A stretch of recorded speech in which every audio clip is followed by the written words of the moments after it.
வானத்தையும் பூமியையும் சமுத்திரத்தையும் நீரூற்றுகளையும் சிருஷ்டித்தவரும் அதை என்றென்றைக்கும் அரசாண்டு வருகிறவருமாகிய கர்த்தருக்கு ஸ்தோத்திரம். பிதா, குமாரன், பரிசுத்த ஆவியானவருக்கு 1000 ஸ்தோத்திரங்கள். ஆமேன், ஆமேன், ஆமேன். ஆம், என் அன்பு தேவனுடைய பிள்ளைகளே, ஆசீர்வாதம் டிவி நேயர்களே, யூடியூப் அன்பர்களே, உங்கள் யாவரையும் இதோ நான் மீட்பர் நாமத்தினால் அன்போடு கூட வாழ்த்துகிறேன். இதோ டிசம்பர் 1 முதல் 21 வரையிலும் ஸ்தோத்திர பண்டிகையை நாம் கர்த்தருக்கு கொண்டாடி வருகிறோம். ஆசீர்வாதம் டிவி நேயர்களாகிய நாம், யூடியூப் நேயர்களாகிய நாம் ஆண்டவருக்கு ஸ்தோத்திர பண்டிகை 21 நாட்களா ஆசரிக்கின்றோம். ஆகவே என் அன்பு தேவனுடைய பிள்ளைகளே, எதற்காக இந்த ஸ்தோத்திர பண்டிகை? தாயின் வயிற்றில் கர்ப்பத்தில் ஒரு சிறு கருவாய் நாம் தோன்றின நாள் முதல் இந்நாள் வரை நம்மை காத்தாரே, அதற்காக கர்த்தருக்கு ஸ்தோத்திரம் செலுத்தி, அதனோடு கூட இந்த ஆண்டு முழுவதும் நம்மை காத்தபடியினால் கர்த்தருக்கு ஸ்தோத்திரம் செலுத்தி இந்த ஸ்தோத்திர பண்டிகையை நாம் கொண்டாடுகின்றோம். ஓகே, உங்களுடைய வீடுகளிலே நீங்கள் உட்கார்ந்து கை தட்டி பாடி ஆண்டவரை ஸ்தோத்திரியுங்கள். இந்த நாளிலும் நான் உங்களுக்கு கற்றுத்தர இருக்கிற வேத வசனம் உங்களுடைய வாழ்க்கையில் ஒரு பெரிய மாற்றத்தை கொண்டு வரும் என்று நிச்சயமாய் நான் நம்புகிறேன். லூக்கா 12ஆம் அதிகாரம் 48ஆம் வசனம். மனுஷர் எவனிடத்தில் அதிகமாய் ஒப்புவிக்கிறார்களோ அவனிடத்தில் அதிகமாய் கேட்பார்கள்.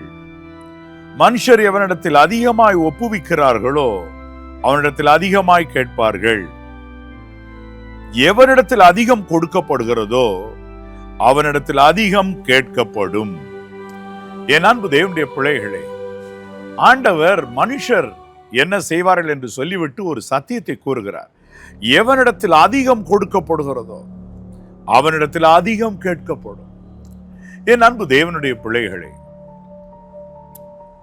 இதோ 2 பிள்ளைகள் படம் வரைகிறார்கள். ஒரு பிள்ளை கையில் எந்த ஒரு ஸ்கேல் அல்லாவிட்டால் எந்த விதமான செட் ஸ்கொயர் மற்றும் வரைவதற்கான வேறு எந்த உபகரணங்கள் இன்றி அழகாக ஒரு வட்டத்தை, அதற்குள்ளே சிறு சிறு வட்டங்களை அழகாக வரைந்து முடிக்கிறாள். இன்னொரு பிள்ளையை கூட உட்கார வைத்து வரைவதற்கான எல்லா உபகரணங்களையும் கொடுக்கிறோம். அந்த பிள்ளை இந்த பிள்ளையை உபகரணமே இல்லாமல் வரைந்த பிள்ளையை விட குறைவாக அழகாக வரைந்து விட்டது என்று வைத்துக் கொள்ளுங்கள். அல்லாவிட்டால் அந்த அளவு கூட வரையாமல் உட்கார்ந்து கொண்டு இருக்கிறது வைத்துக் கொள்ளுங்கள். நேரம் முடிந்தவுடனே பேப்பரை வாங்கி பார்க்கும் பொழுது ஒரு காரியத்தை சொல்வார்கள்.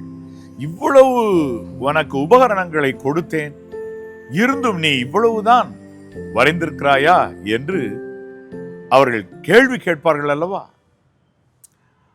மனுஷர் அதிகம் யாரிடத்தில் கொடுக்கிறார்களோ அவரிடத்தில் அதிகம் கேட்பார்கள். ஆண்டவர் கூட இந்த உலகத்திலே அதிகம் சிலருக்கு கொடுத்திருக்கிறார். அவரிடத்தில் ஆண்டவர் அதிகம் கேட்பார். உதாரணத்துக்கு சொல்லட்டுமா? பெத்லகேமில் கர்த்தராகிய இயேசு கிறிஸ்து பிறந்த இடத்திலிருந்து சரியாய் ஒரு 750 மீட்டர் தூரத்திலே ஒரு குறிப்பிட்ட சகோதரனுடைய வீடு இருக்கிறது. நாங்கள் அங்கே போய் ஆண்டவர் பிறந்த இடத்தை பார்க்கும்போது அங்கே எங்களுக்கு கார் ஓட்டி வருவார். அவருடைய வீடு மிக அருகிலே இருக்கிறது. தினமும் அதை பார்க்கிறார்கள். இதோ அப்படிப்பட்ட அந்த சகோதரனுடைய வீட்டில் 1-2 பேர் சிகரெட்டு புகைக்கும் பழக்கத்தோடு இருப்பார்கள். அதை பார்க்கும்போது நான் யோசிப்பேன், நாம் எங்கோ இருந்து ஓடோடி வருகிறோம். ஆனால் இந்த சகோதரன் நல்லவராய் இருக்கிறார். ஆனால் அவருடைய வீட்டில் 1-2 பேர் சிகரெட்டு புகைக்கிறார்களே, அது எவ்வளவு வேதனையை தருகிறது. கர்த்தராகிய இயேசு கிறிஸ்து அண்ட சராசரம் அவர் மூலமாய் உருவாயிற்று. தேவன் அவர் மூலமாகவே எல்லாவற்றையும் உண்டாக்கினார். அப்படி இருக்க, அப்படிப்பட்டவர் வந்து இந்த உலகத்தில் பிறந்த இடம் என்று சர்வ தேசத்திலும் இருந்து ஜனங்கள் வந்து செல்லுகிறார்களே, இதை கண்ணார காண்கிறார்களே, அந்த சகோதரன் புகைப்பிடிப்பது நல்லதா? இவருக்கு அதிகம் கொடுக்கப்பட்டிருக்கிறது. கர்த்தராகிய இயேசு கிறிஸ்து பிறந்த இடத்திற்கு அருகாமையிலே பெத்லகேமிலே அவருடைய வீடு. என்ன ஒரு பாக்கியம்! எவ்வளவு அதிகம் கொடுக்கப்பட்டிருக்கிறது. அதிகம் கொடுக்கப்பட்டவனிடத்தில் அதிகம் கேட்கப்படும். தூர தேசத்தில் நாம் இருக்கிறோம். நம்மிடத்தில் கணக்கு ஆண்டவர் கேட்பதை விட இவரிடத்தில் இன்னும் அதிகமாய் கேட்பார். காரணம், இவர்களை அந்த இடத்துல இருக்கும்படி அழகாய் அமைத்து அவரவர் பூமியின் குடியிருப்பின் எல்லைகளை எல்லாம் நியமித்திருக்கிறார். அதன்படியாக நியமித்து அங்கு வாழ வைக்கும் பொழுது ஒரு நாள் ஆண்டவர் கேட்பார் அல்லவா, நீ புகைக்கலாமா? என் மகனே, உன் ஆண்டவர் இந்த பூமியில் வந்து பிறந்த இடம், ஆண்டவராகிய கர்த்தர் தன்னை நீ புரிந்து கொண்டிருக்கும் பொழுது, கர்த்தராகிய இயேசு கிறிஸ்து வந்து பிறந்த இடத்திற்கு அருகாமையிலே உன்னுடைய வீடு இருக்க, இவ்வளவு பாக்கியத்தை பெற்ற நீ உணர்வடைந்திருக்க வேண்டாமா? இதற்காக அவர் வந்தார். இதோ உலகத்தின் பாவத்தை சுமந்து தீர்க்கிற தேவ ஆட்டுக்குட்டி என்று யோவான் ஸ்நானகன் கர்த்தராகிய இயேசுவை பற்றி சொல்லவில்லையா? அப்படிப்பட்ட பாக்கியமுள்ள ஒரு இடத்திற்கு அருகாமையில் வீடு அமைந்திருக்க, இது சாட்சியாய் உனக்கு இருக்க, நீ எவ்வளவு தூய்மையாய் வாழ்ந்திருக்க வேண்டும் என்று கணக்கு கேட்பார் அல்லவா? சரி, போகட்டும். இப்ப உங்ககிட்ட வர்றேன். அந்த சகோதரனை பற்றி சொல்றீங்க பிரதர். ஆமா, அவர் செய்யறது தப்புதான் அப்படின்னு சொல்லலாம். இப்ப நான் உங்ககிட்ட சொல்றேன், உங்கள் ஒவ்வொருவருக்கும் கர்த்தராகிய இயேசு கிறிஸ்து தம்மை, பிதாவும் கர்த்தராகிய இயேசு கிறிஸ்துவை உங்களுக்கு பிரத்யட்சமாக மனக்கண்கள் முன்பதாக வெளிப்படுத்தி இருக்கும் பொழுது,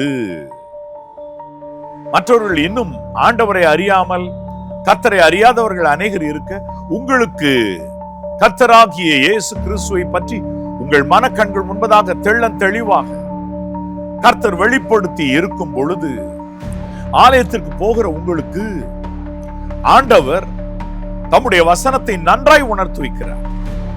வேதவசனம் சொல்லுகிறது, ஆலயத்துக்கு செல்லுகிறார்களோ இல்லையோ, வேத வாக்கியம் இவ்வாறு சொல்லுகிறது, அவனுடைய தேவன் அவனை நன்றாய் உணர்த்துகிறார். அவனுடைய தேவன் அவனை நன்றாய் உணர்த்துகிறார். ரொம்ப நல்ல தேவன், உன் தேவன் என்று தேவன் பெருமைப்பட்டு கொண்டு அவர் உன்னை அவ்வளவு உணர்த்தி நடத்தும் போது மருமகளுக்கு கொடுமை செய்யலாமா? அல்லது மாமியாரை பரிகசிக்கலாமா? அல்லது லஞ்சம் வாங்கலாமா? அல்லது மதுபான பாட்டில் வீட்டில் இருக்கலாமா? அல்லது இச்சை பாவங்களுக்கு அடுத்த காரியங்களில் நீ ஈடுபடலாமா? உன் தேவன் உன்னை நன்றாய் உணர்த்தவில்லையா? இது பாவம் என்று உனக்கு சொல்லவில்லையா? ஆண்டவருடைய கைகளில் உங்களே நீங்கள் ஒப்புக்கொடுங்கள். இந்த நாளிலே யாருக்கு கர்த்தர் எவ்வளவு ஆவிக்குரிய வெளிச்சம் கொடுத்திருக்கிறாரோ, ஆவிக்குரிய வெளிச்சம் எந்த அளவு உங்களுக்கு பகிரப்பட்டிருக்கிறதோ தேவனாலே, அந்த அளவு கணக்கு கேட்பார். என் அன்பு தேவனுடைய பிள்ளைகளே, கணக்கு கேட்பார். வேதாமத்திலே ஒரு அருமையான வசனத்தை வாசிக்கிறேன். மத்தேயு 12:41. யோனாவின் பிரசங்கத்தை கேட்டு நினிவே பட்டணத்தார் மனம் திரும்பினார்கள். இதோ யோனாவிலும் பெரியவர் இங்கே இருக்கிறார். ஆதலால் நியாய தீர்ப்பு நாளிலே நினிவே பட்டணத்தார் இந்த சந்ததியாரோட எழுந்து நின்று இவர்கள் மேல் குற்றம் சுமத்துவார்கள். நான் சொன்ன அதே மேட்டர் தான். எப்படி? தேவ ஆட்டுக்குட்டியாம் கர்த்தராகிய இயேசு கிறிஸ்து நின்று மனுஷர் மத்தியில் பிரசங்கம் பண்ணுகிறார். அந்நாட்களிலே பூமியில் வந்திருந்த காலத்திலே அவர் சிறு பாலகனாய் வந்து அவதரித்திருந்த அந்த நாட்களிலே அவர் வளர்ந்து ஆளாகி ஊழியம் செய்யும் போது அவருடைய பிரசங்கத்தை கேட்டும் மனம் திரும்பாமல் இருக்கிறவர்களை குறித்து கர்த்தராகிய இயேசு இவ்வாறு சொன்னார். என்ன சொன்னார்? நினிவே பட்டணத்தாரை குறித்து யோசித்துக் கொள்ளுங்கள். யோனாவின் பிரசங்கத்தை கேட்டு நினிவே பட்டணத்தார் மனம் திரும்பினார்கள். ஆனால் நான் யோனாவிலும் பெரியவர். அப்படி இருக்க நீங்கள் என் வார்த்தைகளை கேட்டும் மனம் திரும்பாமல் இருந்தால் நினிவே பட்டணத்தார் நியாய தீர்ப்பு நாள்ல எல்லாரும் எழுந்துச்சு நிற்பாங்க. என்னடா இவ்வளவு பேர் எழுந்துச்சு குற்றம் சுமத்த நிக்கிறாங்க அப்படின்னா அவங்க எல்லாம் சொல்லுவாங்க, யோனா பிரசங்கத்தை கேட்டே நாங்க மனம் திரும்பிட்டோம். யோனாவிலும் பெரியவர் கர்த்தராகிய இயேசு தாமே இவர்கள் கூட நின்று இருந்து பேசின பொழுது அந்த வார்த்தைக்கு இவர்கள் செவி கொடுக்காதபடினால் இவர்கள் மேல் அதிக ஆக்கினை வர வேண்டும் என்று சொல்லுவார்களாம். அப்படின்னா இது எடை போட்டு பார்க்கிற மாதிரி தான். எத்தனை பேருக்கு எவ்வளவு சான்ஸ் இருந்து ரட்சிக்கப்பட்டாங்க, உனக்கு அவ்வளவு சான்ஸ் வந்திருக்கு, நீ மனம் திரும்பல. இதுதான் கணக்கு. என் அன்பு தேவனுடைய பிள்ளைகளே, கணக்கு. இன்றைக்கு அநேக தரிசனங்களை எனக்கு கர்த்தர் தருகிறார். அநேக வேத வசன வெளிப்பாடு எனக்கு தருகிறார். கர்த்தர் என்னோடு கூட அவ்வப்போது பேசிக்கொண்டே இருக்கிறார். சிலர் இரவும் பகலும் பேசுகிறார் என்றெல்லாம் சொல்லுகிறீர்கள். ஒண்ணு புரிஞ்சுக்கிடுங்க, எந்த அளவு அதிகமா உங்களுக்கு கர்த்தர் கிருபையை கொடுக்கிறாரோ, வரங்களை கொடுக்கிறாரோ, வல்லமையை கொடுக்கிறாரோ, தரிசனம் கொடுக்கிறாரோ, அந்த அளவு உங்கள்கிட்ட கணக்கு கேட்பார். ஒரு நாள் அது நியாய தீர்ப்பு நாளாயிருக்கும். அந்த நாளிலே கர்த்தர் நிச்சயமாய் உங்களிடத்தில் அதிக கணக்கு கேட்பார். உனக்கு அதிகம் கொடுத்தேனப்பா, உனக்கு வரங்கள்லாம் கொடுத்தேன், உனக்கு பல பாஷை பேசும் கிருபை தந்தேன், அடடா பற்பல பாஷைகளை பேசுதல் என்னும் ஒரு வரம் இருக்கிறது என்று 1 கொரிந்தியர் 12 படிக்கிறோம். அந்நிய பாஷையை பேசுதல் மற்றும் பற்பல பாஷைகளை பேசும் வரம், இதெல்லாம் உனக்கு தந்தேனே. தீர்க்க தரிசனம் உரைக்க நான் கிருபை தந்தேனே, தரிசனங்கள் தந்தேனே, எத்தனை வேத வசனங்களை உனக்கு விளக்கி சொன்னேன். அத்தனைக்கு அதிகமாக, அத்தனைக்கு ஒப்பாக நீங்கள் கனி கொடுத்திருக்கிறீர்களா என்பதுதான் கேள்வி. என் அன்பு தேவனுடைய பிள்ளைகளே, ஒரு மனிதன் தன்னுடைய தோட்டத்தில் வேலை செய்கிறவர்களுக்கு தோட்டத்தை 2ஆக பிரித்து கொடுத்து, இந்த பகுதியில் ஒருவன் பொறுப்படுத்திக்கொள், இந்த பகுதியில் ஒருவன் பொறுப்படுத்திக்கொள் என்று சொல்லும் பொழுது, இடது பக்கத்தில் இருக்கிற ஒரு தோட்டத்தில் உள்ளவனை அவனுக்கு ஒரு பம்ப் செட்டு தான் இருக்கிறது, அதை வைத்து நீ விவசாயம் பண்ணப்பா என்று சொல்லுகிறார். வலது பக்கத்தில் இருக்கிறவனுக்கு ஒரு பம்ப் செட்டும் ஒரு நீரூற்றும் இருக்கிறது. 2 பேரும் சரியாய் அறுவடை நாளில் கொண்டு வந்து வைக்கும் பொழுது, இடது பக்கத்தில் இருக்கிறவன் 2 மூடை கொண்டு வந்திருக்க, வலது பக்கத்தில் வந்திருக்கிறவனும் 2 மூடை அறுவடை செய்த தானியத்தை கொண்டு வந்து வைத்தால் எஜமான் என்ன சொல்லுவார்? என்ன பாவம், ஒரே ஒரு பம்பு செட் வச்சு இவ்வளவு விளைவித்து கொண்டு வந்துட்டான். 2 பேருக்கும் ஒரே அளவு தானே நிலம் கொடுத்திருக்கேன், ஒரே அளவு தானே தானியம், விதை தானியம் கொடுத்திருக்கேன். ஆனா உனக்கு இன்னொரு நீரூற்றும் இருந்தது. அந்த நீரூற்றையும் வைத்துக் கொண்டு நீ என்ன செய்தாய்? நீயும் இவனை போல சரிசமமாய் அறுவடை செய்து கொண்டு வந்து நிற்கிறாயே, இவனை பார்க்கிலும் 2 மடங்கு அல்லது 1.5 மடங்கு அதிகமாய் அல்லது 50% அதிகமாய் நீ அறுவடை செய்து கொண்டு வந்திருக்க வேண்டும் அல்லவா என்பார். மற்றவர்களுக்கு, ஆண்டவரை அறிந்திருக்கிற மற்றவர்களுக்கு கிடைக்காத பாக்கியம் பரிசுத்த ஆவியானவராகிய உங்களிடத்திலிருந்து புறப்பட்டு ஓடுகிற நீரூற்றாக பரிசுத்த ஆவியின் அருளை பெற்றவர்கள் அநேகர், பரிசுத்த ஆவியை பெற்றுக்கொண்டவர்கள் அநேகர். என்னை விசுவாசிக்கிறவருடைய இதயத்திலிருந்து ஓடுகிற ஜீவ நதிகள் போன்ற என்று ஆவியானவரை குறித்து ஆண்டவர் விளக்கி சொல்லுகிறார் பாருங்கள். அதை போன்ற ஊற்றும் உடையவர்களாகி நீங்கள் மற்றவர்களை போல ஆத்துமாதாயம் செய்திருந்தால் என்ன பலன்? அல்லாவிட்டால் மற்றவர்களை போல கனி கொடுத்து கொண்டு இருந்தால் என்ன? அதிக கனி கொடுக்க வேண்டும். நீங்கள் விசேஷித்து செய்கிறது என்ன என்று ஆண்டவர் கேட்டார். இந்த உலகத்தில் இருக்கிறவர்கள் தங்களை நேசிக்கிறவர்களே நேசிக்கிறார். கைக்கூலி பெறுகிறவர்கள் தங்களுக்கு கைக்கூலி தருவதில் அன்பாய் இருக்கிறது இல்லையா? ஆகவே நீங்கள் அதிகம் செய்கிறது என்ன? என் அன்பு தேவனுடைய பிள்ளைகளே, நீங்கள் மனுஷரிடத்தில் செய்த அதிக நன்மைதான் என்ன? ஆவியானவரை பெற்றிருக்கிற நீங்கள் ஆண்டவருக்கு கொடுக்கிற அதிக கனி என்ன?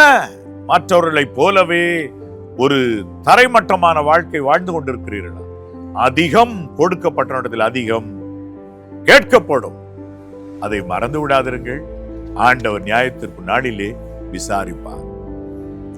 இரண்டாவது, இந்த உலகத்தில் உங்களுக்கு கொஞ்ச நன்மைகளை ஆண்டவர் கொடுத்திருக்கிறார் என்று நீதிமான்களாகி நீங்கள் பல நேரம் முறுமுறுத்துக் கொள்ளலாம். வேதவசனத்தை நீங்கள் பார்க்கிறது ஒரு பக்கம் இருக்க, இந்த வருட கேலண்டரை நீங்கள் பார்ப்பீர்களா? கடைசி பக்கம் நவம்பர் டிசம்பர் மாத பக்கம் நம்முடைய ஆசீர்வாத டிவி கேலண்டர் பார்ப்பீர்களா? என்ன வசனம் போட்டிருக்கிறது? நீதிமானுக்கும் துன்மார்க்கனுக்கும் உள்ள வித்தியாசத்தை மறுபடியும் நீங்கள் காண்பீர்கள். அப்ப ஒரு காரியம், என் அன்பு தேவனுடைய பிள்ளைகளே, நீங்கள் நீதிமானா இருந்தும் உங்களுக்கு கொஞ்சம் தான் நன்மைகள் இருக்கிறது. ஆனால் துன்மார்க்கமாய் உங்களுக்கு அறிமுகமான ஒருவன் இருக்கிறான், அவனிடத்தில் அதிக செல்வம் இருக்கிறது, அதிக நன்மைகள் இருக்கிறது, அதிகமாய் ஆசீர்வதிக்கப்பட்டது போல இருக்கிறது. உங்களுக்கு இது புரிய மாட்டேன் என்கிறது. வேதம் என்ன சொல்லுகிறது பாருங்கள். சங்கீதம் 37:16, அநேக துன்மார்க்கருக்குள்ள செல்வ திரட்சியை பார்க்கிலும் நீதிமானுக்குள்ள கொஞ்சமே நல்லது, நல்லது, நல்லது. என் அன்பு தேவனுடைய பிள்ளைகளே, ஒரு குறிப்பிட்ட ராஜா தன்னுடைய படையில இருக்கிற 2 படை வீரர்களுக்கு ஒரு நாள் நன்மையை அவர்கள் வீட்டிற்கு என்று கொடுத்து விடுகிறார் என்று வைத்துக் கொள்வோம். ஒருவனிடத்திலே 100 கிலோ இரும்பினால் ஆன அருமையான நல்ல பொருட்களை அவனுடைய வீட்டிற்கு அனுப்பி, இப்ப வச்சிக்கால வித்து நீ உன்னுடைய குடும்பத்துக்கு பயன்படுத்திக்கன்னு கொடுக்கிறான்னு வச்சுக்கிடுவோம். 100 கிலோ. ஆனால் அடுத்த படைத்தலைவனோ இவனை போல அல்ல, உண்மையுள்ளவன், உத்தமன். முந்தினவனோ ராஜா விரும்பாத செயல்களையும் செய்து கொண்டிருக்கிறான். ஆனால் இவனோ இரண்டாம் ஆனவனும் உத்தமனும் சன்மார்க்கனும் ராஜாவுக்கு பயப்படுகிறவனுமாய் இருக்கிறான். ராஜாவுக்கு பிரியம் உண்டாக நடந்து கொள்ளுகிறான். அவனுக்கு வெறுமனே 10 கிலோ தங்கத்தை கொடுத்து அனுப்புகிறார். இப்ப யாருடைய முகம் துக்க முகமாக இருக்கும் சொல்லுங்க? எது நல்லது? நீங்களே சொல்லுங்க. இரண்டாவது மந்திரிக்கு கிடைத்த 10 கிலோ தங்கம் தானே நல்லது? 100 கிலோ இரும்பை விட 10 கிலோ தங்கம் நல்லது, சிறந்தது, பெட்டர், அதிகமான மதிப்புள்ளது. நீங்க இன்றைக்கு இத புரிஞ்சுக்கிடாம துன்மார்க்கர்கிட்ட இருக்கிற அநேகம் பார்த்து கொண்டு நீதிமானா இருக்கிறவங்ககிட்ட இருக்க கொஞ்சத்தை அடடா அடடா நீங்கள் குறைவா எண்ணிக்கிட்டு இருக்கீங்க. இல்ல இல்ல, உங்ககிட்ட இருக்கிற எல்லாமே பொன் போன்றது. துன்மார்க்கன் கையில இருக்கிறது எல்லாம் வெறும் இரும்பை போன்றது, துருப்பிடிக்க வல்லது. ஆனா இதோ நீதிமானாகிய உன் கையில இருக்கிற வருமானமோ ஆசீர்வதிக்கப்பட்டது. இந்த உலகத்துல நம்ம நன்கு வாழ்ந்து ஹெல்த்தியா இருக்கணும்னா ஒரு ரகசியத்தை புரிஞ்சுக்கணும்.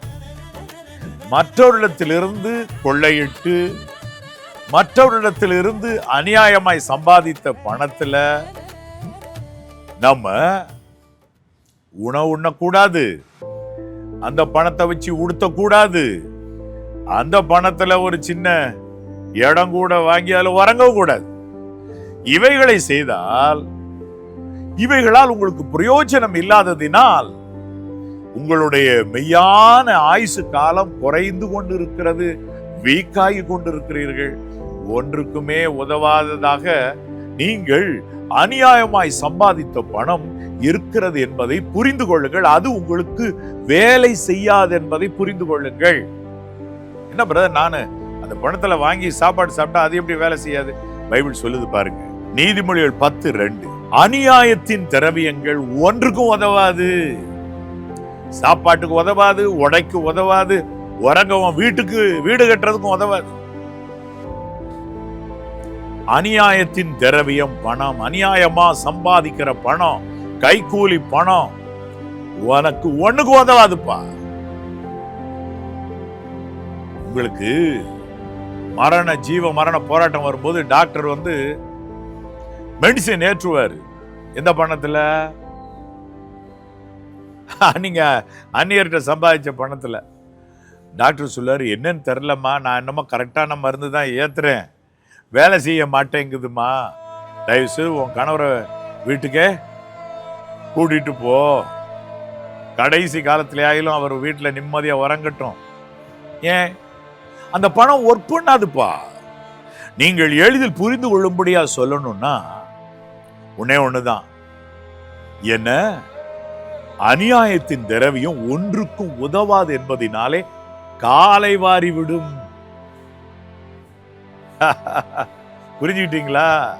ஆமா, இந்த பணம், அநியாயத்தின் திரவியம் உங்களுடைய மாம்சத்தை தின்னும். மற்றவர்களுடைய பணம் உங்களுடைய மாம்சத்தை தின்னும். அதனால உங்களுடைய மாம்சம் பலவீனப்படும். வேண்டாம், அந்நியருடைய பணம் எனக்கு உண்ணவோ உடுக்கவோ உறங்க கூடிய இடத்துக்கோ தேவையில்லை, எதுக்கும் வேண்டாம். நீங்க உங்களுடைய ஹார்ட் அண்ட் மணில இருந்து சாப்பிட்டு பாருங்க, அது உங்களுக்கு நல்ல சௌக்கியத்தை கொண்டு வரும்.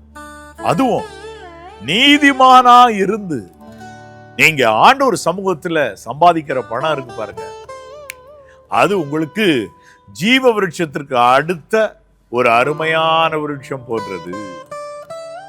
நீதிமானுக்கு இருக்கிற கொஞ்சம், நீதிமானுடைய ஹார்ட் அண்ட் மணி, அது அவ்வளவு உங்கள் வாழ்க்கையை காக்க வல்லது. நீதிமொழியில் 10:2 அடுத்து என்ன, அநியாயத்தின் திரவியங்கள் ஒன்றுக்கு உதவாதுன்னு மேல் பகுதியில சொல்லிட்டு அடுத்து என்ன சொல்றாரு பாருங்க, நீதியோ மரணத்துக்கு தப்புவிக்கும். அப்ப நீதியாய் நீ சம்பாதிக்கிற பணம் உன்னை மரணத்துக்கு தப்புவிக்கும். அந்த ஆகாரம் உன்னுடைய ஆயுசு காலத்தை கூட்டி கொண்டு போகும். உன் தகப்பனையும் தாயை கனம் பண்ணாலே உன் வாழ்நாள் நீடித்திருக்கும்னா, கர்த்தருக்கு கனம் பண்ணேன்னா, கர்த்தரை கனம் பண்ணேன்னா எவ்வளவு அதிகமா உன் ஆயுசு காலம் நீடிக்கும். உன் தகப்பனை தாயை கனம் பண்ணுவதை பார்க்கல உன்னுடைய சிருஷ்டிகரை கனம் பண்ணும்போது 10-100 மடங்கு அதிகமாக வல்லவா உன்னுடைய ஆயுசு காலம் பெருகும். இல்ல 10-100 மடங்கள் 1000 மடங்கள்லவா அது பெருக வேண்டும். ஆகவே இன்றைக்கு நீதியாய் வந்த செல்வம் போதும். அதனாலதான் சகையை நின்று சொல்றாரு, நான் யார் இடத்துல அநியாயமா வாங்கினேனோ 4 திரும்ப கொடுக்கிறேன், என் ஆஸ்தியில பாதியை நான் ஏழைகளுக்கு கொடுக்கிறேன். பாத்தீங்களா? அந்த ஒரு தீர்மானம் வந்த உடனே இந்த வீட்டுக்கு ரட்சிப்பு வந்தது என்றார். என் அன்பு தேவனுடைய பிள்ளைகளே, உங்களுடைய குடும்பம், உங்களுடைய சந்ததி என்னைக்கும் வாழணும், நிலைச்சிருக்கணும், நீடித்த ஆயுசோடு கூட இருக்கணும். நீதியான பணம் போதும். அதிகம் யாரிடத்தில் கொடுக்கிறார்களோ அவர்கள் அதிகம் கேட்பார். அவை ஆண்டவருடைய கைகளில் ஒப்புக் கொடுங்க. ஆண்டவரே, நான் இன்று முதல் என்னுடைய வீட்டின் வருமானத்தில் அநியாயமான பணம் உள்ளே வராதபடி இந்த நாளிலே என்னை ஒப்புவிக்கிறேன் என்று சொல்லுங்க. உங்கள் காரியங்கள் ஜெயமாயிருக்க காண்பீர்கள். உங்கள் காரியங்கள் பலத்திருக்க காண்பீர்கள். உங்களுடைய மந்தை பெருகி இருக்கவும் பலத்ததாய் இருக்கவும் காண்பீர்கள். உங்களுடைய பிரயாணம் சமாதானம் உள்ளதாய் இருக்க காண்பீர்கள். உங்களுடைய சந்ததி பலத்திருக்கும் பூமியிலே என்னாலும் நிலைத்திருப்பீர்கள் நீங்களே. என் அன்பு தேவனுடைய பிள்ளைகளே, எவ்வளவு ஒரு பெரிய சந்தோஷம். அதிகம் கொடுக்கப்படுகிறவனிடத்தில் அதிகம் கேட்பார்கள். இன்னைக்கு ஆண்டவருடைய கைகளை உங்களையே ஒப்புக் கொடுங்க. ஆண்டவர் எவ்வளவு தருணங்கள் கொடுக்கிறாரோ பயன்படுத்துங்க. ஆத்தும ஆதாயம் பண்ணுவதற்கு முதலாவது உங்களுடைய வீட்டார், அது போதுமே.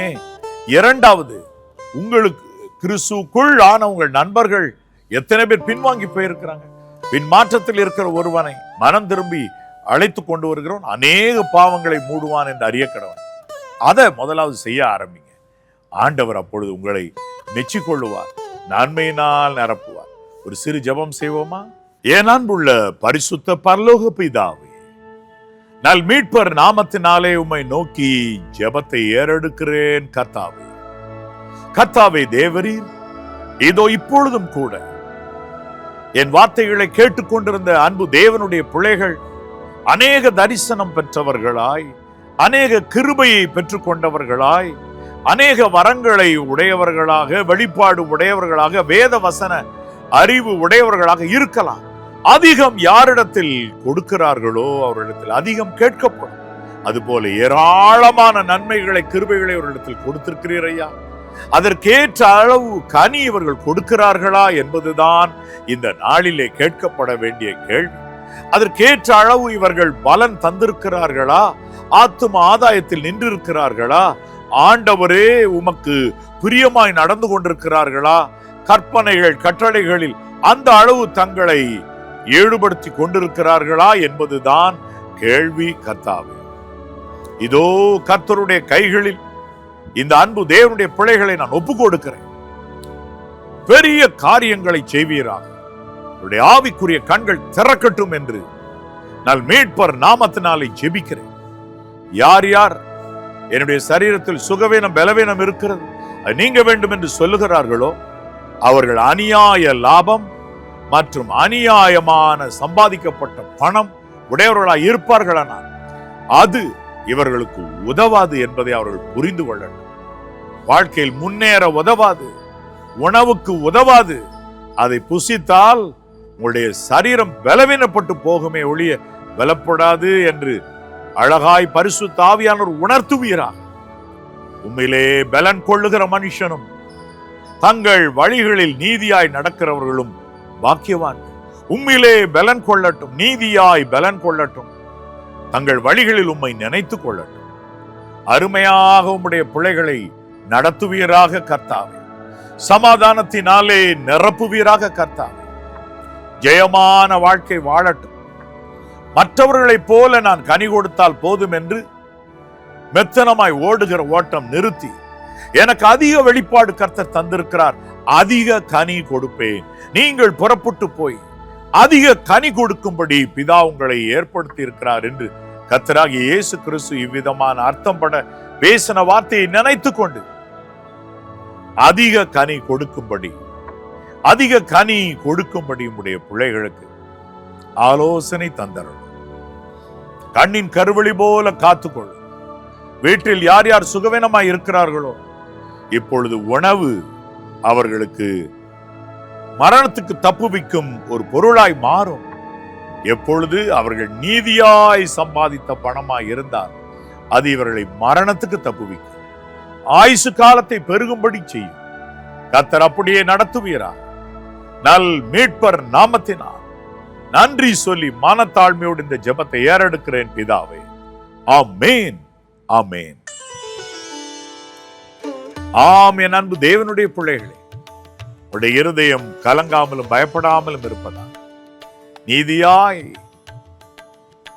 பணமீட்டி அதனால் நீங்கள் புசித்து வருகிறீர்களா, வாழ்ந்து வருகிறீர்களா? உடைய வாழ்க்கை ஆசீர்வாதமாக நீங்கள் என்றைக்கும் நிலைத்திருப்பீர்கள். நீதிமான் நித்திய அஸ்திபாரம் உள்ளவன். உங்க அஸ்திபாரம் நித்தியமானது, நித்திய அஸ்திபாரம். அப்படியே நீங்கள் வாழ்ந்து சுகித்திருப்பீர்கள். நீதிமான் என்றைக்கும் அசைக்கப்படுவது இல்லை. என்று நீதிமொழிகளில் நாம் படிக்கிறோம். God bless you. God bless you.